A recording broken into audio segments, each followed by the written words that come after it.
બનાસકાંઠા જિલ્લાના પાલનપુરમાંથી એક હૃદય કંપાવી દેનારી ઘટના સામે આવી છે, જેણે પવિત્ર પતિ પત્નીના સંબંધોને તાર તાર કરી દીધા છે.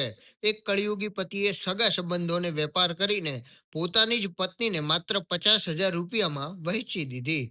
મળતી માહિતી મુજબ ધાનેરાના અનાપુરાનો વતની અને હાલ પાલનપુરમાં રહેતા નિકેશ પટેલ નામના નરાધમે પોતાની પત્નીને મિત્રો સાથે મળવાનું બહાનું કાઢીને વેચી મારી હતી. પત્નીને ખરીદનાર નરાધમો એટલાથી જ ન અટક્યા. તેમણે પીડિતા પર દુષ્કર્મ ગુજાર્યું અને ત્યારબાદ થરાદની એક મહિલા સહિત અન્ય 3 ઈસમો સાથે ફરીથી તેનો સોદો કરી નાખ્યો.